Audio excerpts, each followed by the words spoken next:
Good morning बेटे। ठीक ठाक सबको नमस्कार, सब अच्छे होंगे। और आज हम लोग बेटे लेक्चर 2 की तरफ पहुंचते हैं। मैंने आपको बताया था मेरे बच्चे बहुत ढंग से मेहनत करके पढ़ेंगे, क्योंकि आप लोग 10th से आए हैं बेटे। 10th का बहुत सारा बेसिक चीज़ें हैं आपको 11th में मिलेगा ही, लेकिन अभी चूँकि चैप्टर 2 में 9th का कोई बेसिक नहीं है, 10th का नहीं है, मिलना है बेटे वो चैप्टर 3 से मिलेगा। आइए हम लोग देखें, बात करते हैं। आज अच्छी सी टॉपिक पढ़ेंगे, measurement of physical quantity.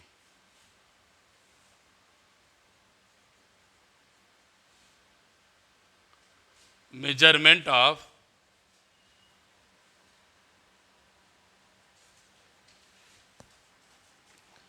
Physical quantities. Measurement of physical quantity. चलिए इस पर बात करें बेटे। सपोज करिए हमें किसी बॉडी को, किसी भी ऑब्जेक्ट को मेजर करने की नीड कब हुई, कैसे मैं इस ज़रूरत पड़ी हमको डेली लाइफ में मेजरमेंट करने की। जैसे मैं बताऊं, आपको 2 बाल दे दिया, 2 बाल दे दिया, दोनों बाल रेड कलर की हैं। मेरी बात ध्यान सुनिएगा, पहले मैं बिहेवियर में पढ़ाऊंगा, तब मैं टॉपिक पे आ जाऊंगा कि क्यों ऐसी हम बातें कर रहे हैं। बेटे 2 बाल हैं, वह रेड कलर की हैं। अब ये ध्यान रखना है, एक प्लास्टिक की है, दूसरी आयरन की है। तो मेरे बेटे, क्या आप देखकर ये बता पाओगे कौन बॉडी, कौन बाल बड़ी छोटी है? कलर देख के बता पाएंगे? नहीं देख के बता पाएंगे। तो जब देख कर कलर को देख, 2 बाल लिया मैंने, दोनों को हाथ में लिया है, एक रेड कलर की है, दूसरी भी रेड कलर की है। लेकिन एक प्लास्टिक की है, मैं जानता हूं आप नहीं जानते हैं। एक प्लास्टिक कलर की है, दूसरी आयरन की बनी है। अब आपके मन में आता है, सर आप पूछना क्या चाहते हैं? मैं कहा बेटा आपसे मैं ये पूछना चाहता हूं कि कौन सी बाल का वेट लाइटर और मोर है with respect to each other. एक दूसरे से कौन, किस बाल का वेट ज़्यादा है, किस बाल का वेट कम है। तो आपने कहा सर देख करके तो नहीं बता पाएंगे। बोलो, देख करके नहीं बता पाएंगे, तो जरूरत किसकी पड़ेगी? मेजरमेंट की। तो इसलिए हमें मेजरमेंट की जरूरत पड़ी, मेजरमेंट की मुझे जरूरत पड़ी। मैं समझ में आया मेरी बात? चलिए अब मान लेते एक राड है और एक राड ले लिया। अब चलिए सिंगल बात करिए, एक राड ले लिया। ठीक बेटिया, समझ में आ रहा है? एक राड ले लिया, इस राड की लेंथ को हमने एल से डिनोटेड किया, कर दिया, बोलो, कर दिया। आप लोगों से मैंने पूछा राड की लेंथ कितनी है? क्या बोला? How much length of the rod. तो बच्चों ने मुझसे कह दिया, सुनना ध्यान से मेरे बेटे, तभी मेरी फिजिक्स समझ में आएगी जब ध्यान से सुनेंगे। लेंथ लिख दिया, यल लिख दिया। एक बेटे ने लिख दिया 1 मीटर। क्या लिख दिया? 1 मीटर। दूसरी बेटी ने कहा सर हम इसको 100 सेंटीमीटर कहेंगे। ये बताइए दोनों करेक्ट हैं? दोनों ठीक हैं? ये भी बिटिया भी सही कह रही है और बॉयज भी दोनों कह रहे हैं सही है। मैंने सही कर दिया कि बेटे दोनों सही हैं। अब लेंथ क्या है बताइए? लेंथ क्या है? 1 मीटर क्या है? मेजरमेंट वैल्यू है। मेरे शब्दों को सुनिएगा तभी मैं समझा पाऊंगा बढ़िया से।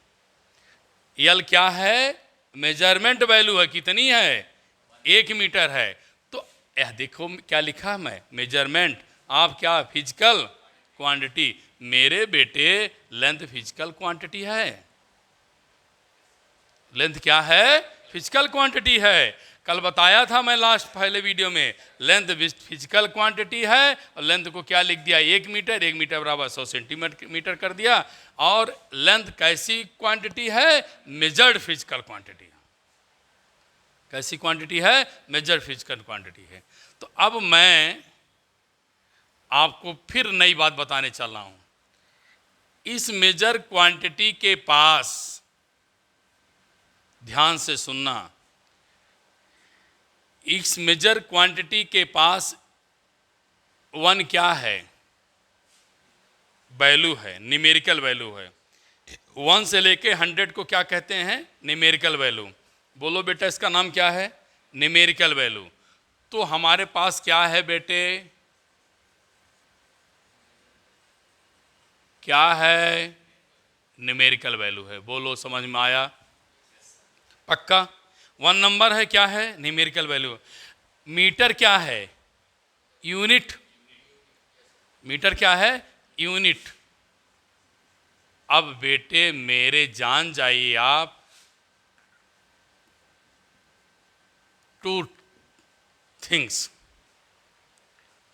मतलब measured value have 2 things. One is the numerical value, other is the unit. क्या लिखा बेटे, न्यूमेरिकल वैल्यू, अदर क्या लिखा, यूनिट। न्यूमेरिकल वैल्यू को बेटे आप लोग ध्यान दें, मैग्नीट्यूड भी कहा जाता है। आप सोचो कितने बड़े आप हो जा रहे हैं। 1 2 3 आज से क्या जानेंगे, न्यूमेरिकल वैल्यू। छोटा बच्चा उसको नंबर कहेगा, आवाज से हम लोग क्या बोल दिया उसको, न्यूमेरिकल। इसीलिए मैं कहता हूँ 11 12 में बहुत मेहनत करना है। बहुत अपनी गाड़ी को बहुत स्लोली चलाइएगा, आप हड़बड़ा के मत पढ़िएगा, नहीं फिजिक्स से रिश्ता टूट जाएगा। एक एक बात मैं बताऊंगा अपने चैनल पे और बेस्ट तरीके से बताऊंगा, शायद ही कोई बच्चा ऐसा जिसको ना आए। ध्यान दीजिए, क्या समझ में आया, समझा पाया, ठीक। तो लेंथ को मैंने लिख दिया 1 मीटर। मैंने बच्चों से पूछा लेंथ क्या है, फिजिकल क्वांटिटी। 1 मीटर क्या है, लेंथ की मेजर वैल्यू है। तो मेजरमेंट ऑफ क्या, फिजिकल क्वांटिटी। तो मैंने अब आपको बताऊं आगे, लेंथ है 2 things, 1 is the magnitude and numerical value, other is the unit ना। तो अब आगे आप फिर बढ़िए, क्या मैं बताना चाह रहा हूं।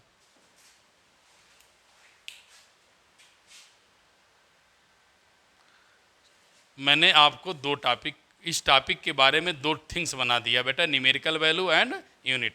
एक चीज और करिएगा, न्यूमेरिकल का पहला वर्ड क्या है बेटा, यन। यूनिट की क्या है, यू। ये भी आप अपने कॉपी में लिख लें। और मैं आगे वैल्यू को प्रोसीड कर रहा हूं। देखिए बेटे,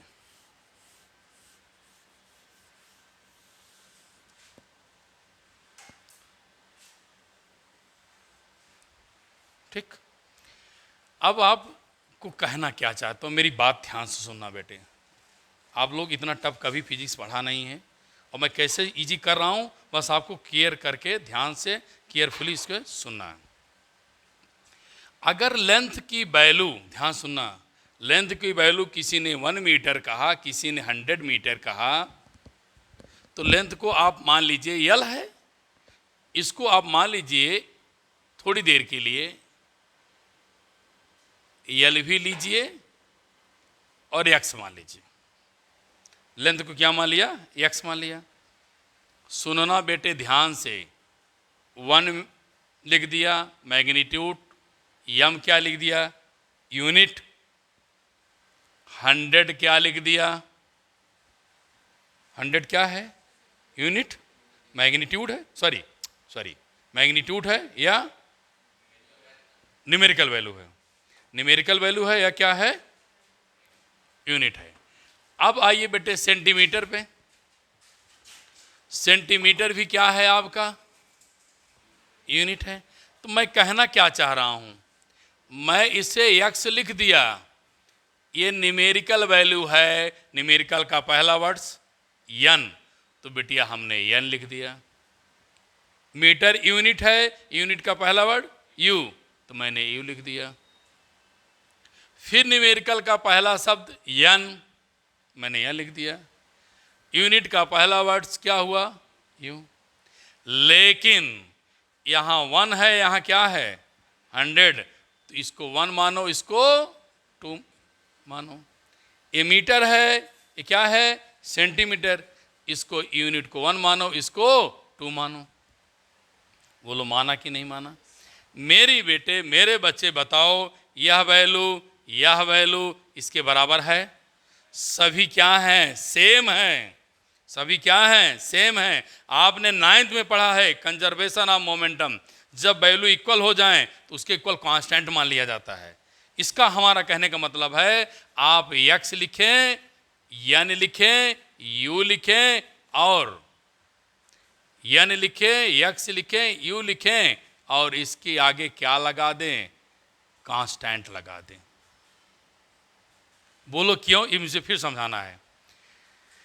इसको मैं लेंथ को x माना, ये न्यूमेरिकल है तो n माना, यूनिट है तो u माना, न्यूमेरिकल है तो n2 माना, यूनिट है तो u2 माना। बोलो माना, माना कि नहीं माना? आया। ये सब वैल्यू क्या हैं, सेम हैं। जब सेम वैल्यू मिलते जाएं तो मैं एक शब्द यूज करता हूं, क्या, कांस्टेंट। तो मैं आपको क्या समझा के ऐसे लिख दूं, in general form, general form में बेटे क्या लिख दूं, सुन लेना ध्यान से, x इक्वल टू यानी u इक्वल टू क्या, कांस्टेंट। लिख दिया, सेटिस्फाई है, समझ में आ रहा है? कांस्टेंट हो गया, क्यों, ठीक समझ में आ गया। अब मैं अगर यहां पर n लिखूं तो आप क्या लिखेंगी, कांस्टेंट अपान क्या, u लिखेंगे। आप ध्यान रखना, मैं 9th 10th बार बार इसलिए कहता हूं, कुछ चीज़ें टीचर ने बताया था आप भूले होंगे, मैं रिसाइकल कर रहा हूं, उसको याद करा रहा हूं। कांस्टेंट हटाते हैं तो प्रोपोर्शनल आता है, अब प्रोपोर्शनल हटाते हैं तो कांस्टेंट में आता है। ये 9th 10th में बताया जाता है, पक्का? तो बेटे कांस्टेंट हटाओगे तो क्या पाओगे, प्रोपोर्शनल पाओगे। तो n किसका नाम है, न्यूमेरिकल का। u किसका नाम है, यूनिट का। तो आप क्या पाए, numerical is inversely proportional to unit, then numerical is inversely proportional to the unit. Numerical is inversely proportional to unit. समझ में आया? अब बेटे ध्यान दो, अगर हमारा u बड़ा होगा तो n क्या होगा, छोटा होगा। तो अगर हम ये कहें इनवर्सली है, u इंक्रीज, देखो ध्यान से मैं सिंबल बना दिया, अगर u इंक्रीज करोगे तो n क्या करेगा, डिक्रीज करेगा। u इंक्रीज करेंगे तो n क्या करेगा, डिक्रीज करेगा। इसका मतलब है अगर u1 बड़ा होगा, 2 ले लो, अगर u1 बड़ा होगा तो n1 क्या होगा बेटे, छोटा होना चाहिए। इस प्रकार से आप लोगों को मैंने इस टॉपिक को कंप्लीट कर दिया। इसमें बेटे हमें अब बताना क्या है आपको, अब इससे आगे की टॉपिक क्या है मैंने बता दिया। ये क्या है, हाँ न्यूमेरिकल वैल्यू। ये क्या है, यूनिट। न्यूमेरिकल वैल्यू तो नंबर है। अब मैं आपको बताने जा रहा हूँ यूनिट किसे कहते हैं, यूनिट किसे कहते हैं। आइए डिस्कस करेंगे यूनिट बेटे। मैं इसको थोड़ा सीरियस करूं।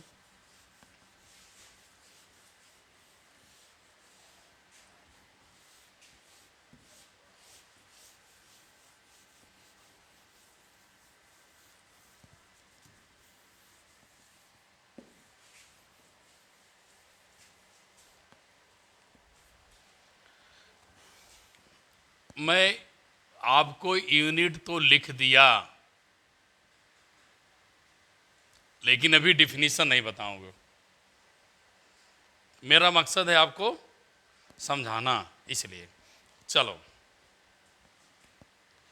मैंने लिख दिया बेटे 100, यहां भी लिख दिया 100। खूब ध्यान समझिएगा, ठीक।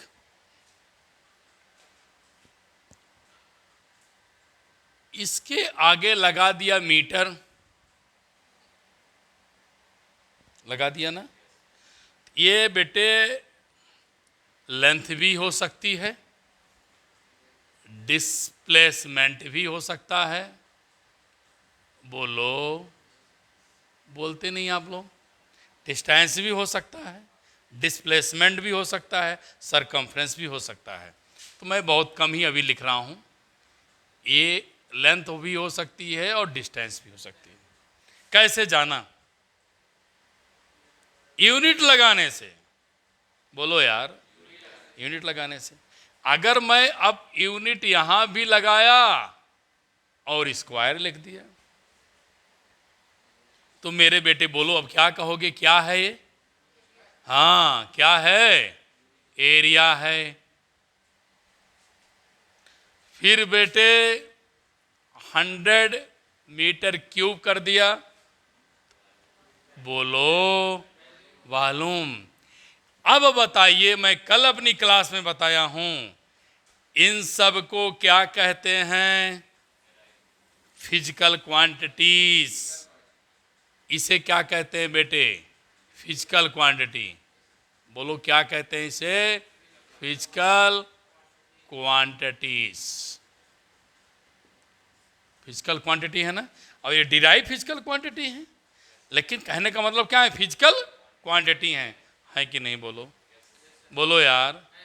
अब मैं कहना क्या चाह रहा हूं, यूनिट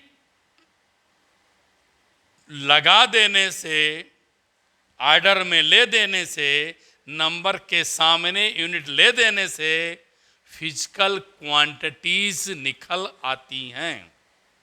यूनिट लगा देने से फिजिकल क्वांटिटी आ जाती हैं, निखार आ जाता है, पहचान में आ जाती हैं। एक शब्द ये हो गया कि यूनिट लगा देने से फिजिकल क्वांटिटी निकल आती हैं। और कोई बच्चा सटीक वर्ड्स बोले, यूनिट फिजिकल क्वांटिटीज को कंपेयर कर देती हैं। कंपेयर करने मतलब है यूनिट फिजिकल क्वांटिटी क्या कर देती हैं? कंपेयर कर देती। किसको? कि तुम लेंथ तो हो, ये एरिया है और ये वॉल्यूम है। तो क्या समझ में आया? क्या unit is a standard quantity which use to compare the physical quantity. जो फिजिकल क्वांटिटी को क्या कर देती है?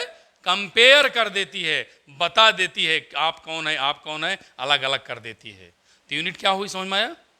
यूनिट क्या करती है? फिजिकल क्वांटिटीज को कंपेयर करती है। बोलो क्या कर देती है? कंपेयर कर देती है। यूनिट बेटे आपको समझ में आ गया, फिजिकल क्वांटिटी को कंपेयर कर देती है। तो मैं पहले इस डिफिनीशन को लिख दूं, दो डिफिनीशन बनाऊंगा।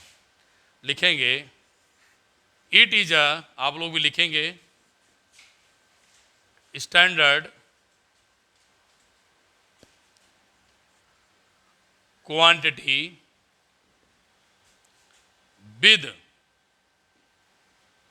with which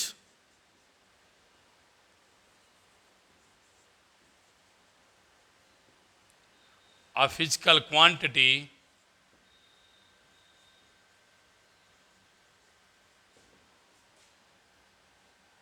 of same or different is compared। मतलब हम क्या करते हैं, इनकी सहायता से, यूनिट की सहायता से, with which physical quantities same और डिफरेंट और कंपेयर, उनको हम क्या कर सकते हैं? अलग अलग कर सकते हैं। किसकी सहायता से?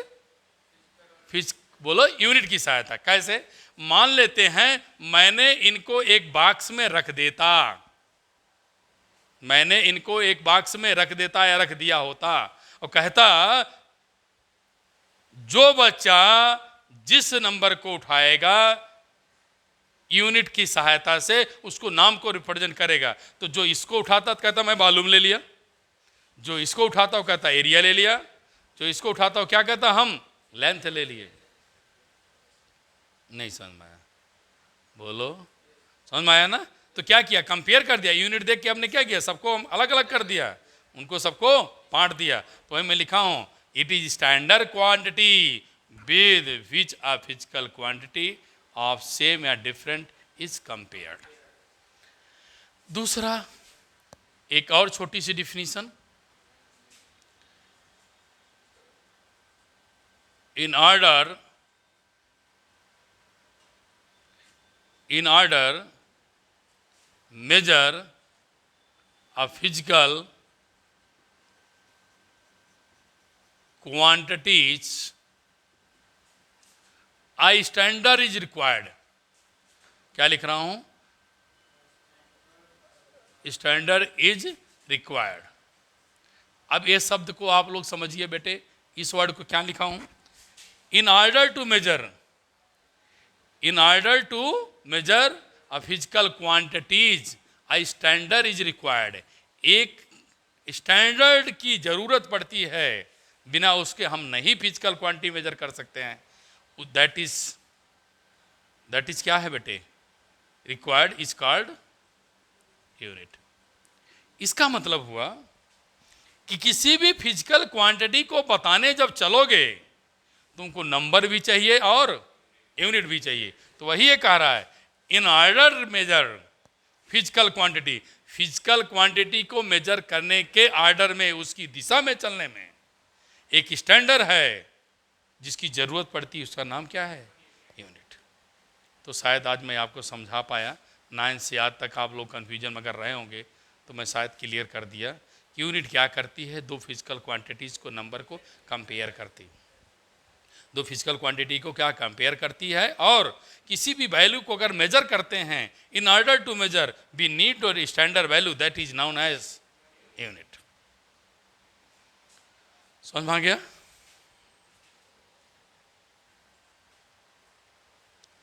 अब आइए बेटे यूनिट के टाइप्स देखें।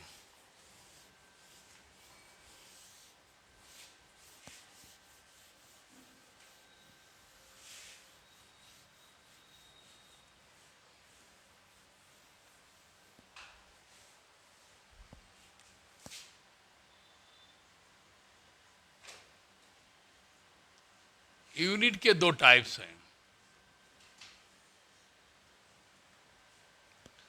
पहला बेटे है फंडामेंटल, क्या लिखा, फंडामेंटल यूनिट्स। दूसरी यूनिट है बेटे डिराइव्ड यूनिट।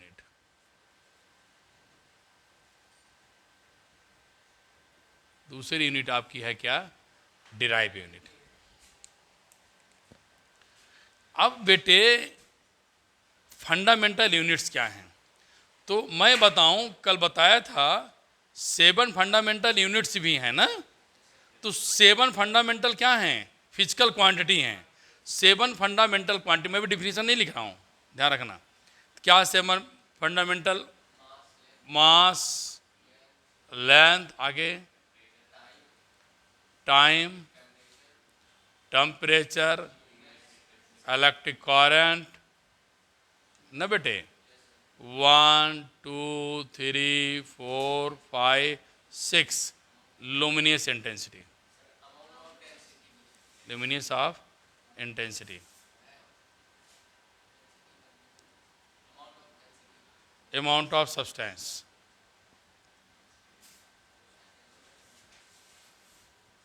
अब ध्यान से देखें,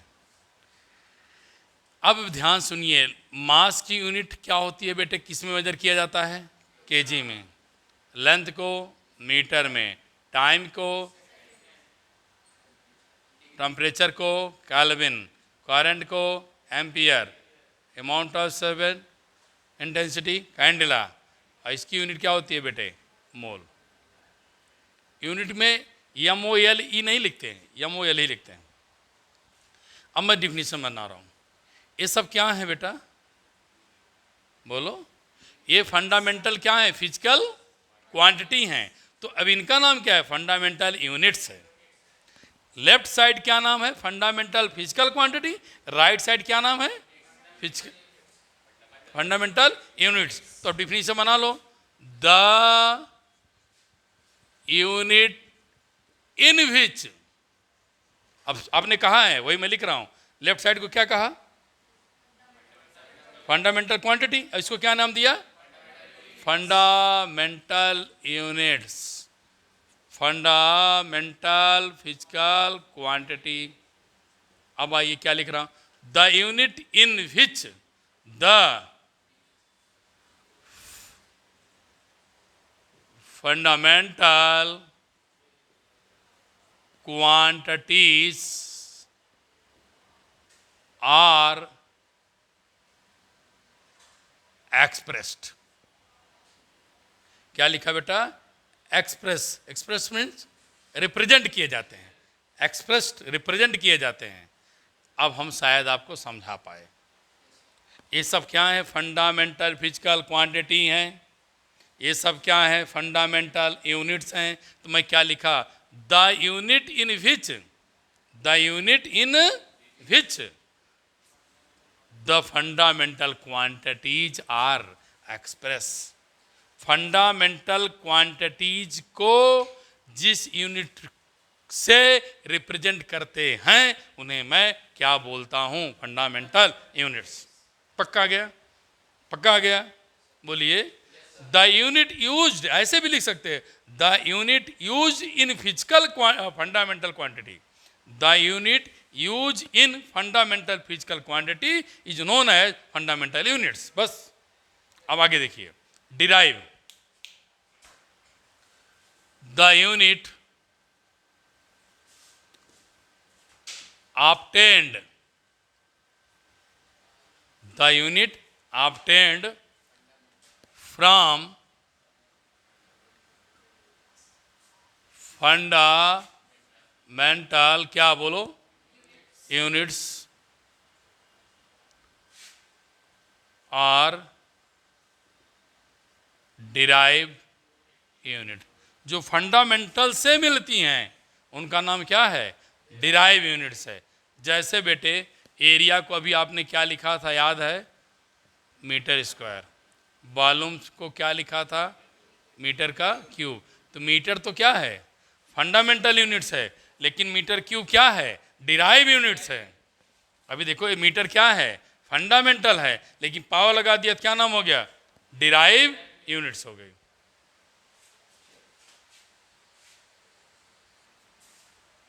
अब बेटे एक नई आपको टॉपिक की तरफ ले चला हूं। उस टॉपिक का नाम बेटा system of unit. System of unit. System means होता है कलेक्शन। सिस्टम मीन्स कलेक्शन, किसका, यूनिट्स का, कलेक्शन ऑफ यूनिट्स।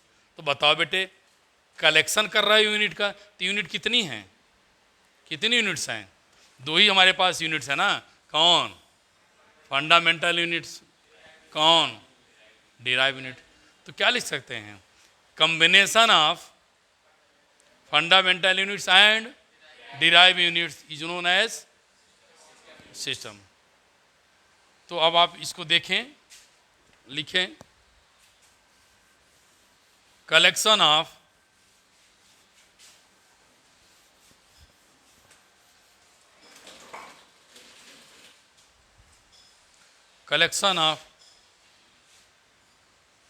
या combination of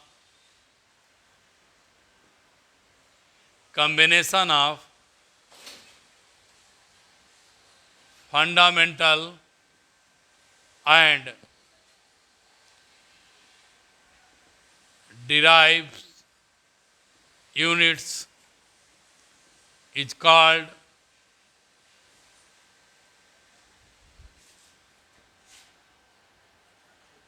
system of units.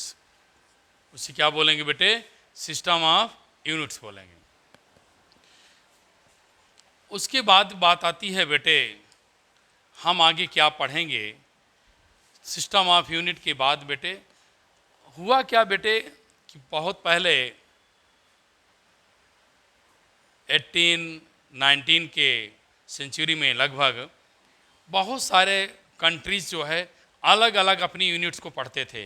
कोई पढ़ता था जो आपने CGS कहा है, कोई भी कंट्री CGS पढ़ती थी। मैं आगे नेक्स्ट लेक्चर में बताऊंगा। CGS, MKS, FPS, SI, बहुत सारी यूनिट्स होती थी। तो जब बहुत सारी यूनिट्स होती थी, लोगों ने क्या किया बेटा, एक कॉन्फ्रेंस बुलाया। लगभग वो कॉन्फ्रेंस आपको बुलाया था लगभग बेटे 1971 में, कि अलग अलग कंट्री बहुत सारे यूनिट्स को यूज कर रही हैं। अपने किसी भी लगेज को कोई मंगाया जाए, कोई सामान, कोई भी मटेरियल सेंड किया जाए तो काफ़ी प्रॉब्लम होती थी। तो सबका एक कॉन्फ्रेंस हुआ। उस कॉन्फ्रेंस में डिसाइड किया गया कि पूरे वर्ल्ड में हम लोग 7 फंडामेंटल यूनिट्स पढ़ेंगे, जो आप अभी सुनते हैं। 7 फंडामेंटल यूनिट्स पढ़ेंगे। मैं उंगली नहीं दिखा पा रहा हूँ, पेन लिया हूँ। 7 फंडामेंटल यूनिट्स हैं, 2 कंप्लीमेंट्री यूनिट्स हैं। आगे चल करके लोगों ने फंडामेंटल में करंट को भी ला दिया, तो MKSA होगी बाद में, MKSA भी आ गया। तो मैं बेटे आगे नेक्स्ट वीडियो में आपको इस बात को डिस्कस करूंगा। मैं इस वीडियो में यहीं पर विराम देता हूं। मैं अलग आप लोगों से निवेदन करूंगा, मेरे बच्चे अगर वीडियो समझ में आती है तो लाइक, कमेंट और शेयर ज़रूर करिए। जो भी आपके दोस्त हैं इस वीडियो को पढ़ें। इसी के साथ आपको वॉच करने के लिए बहुत बहुत धन्यवाद।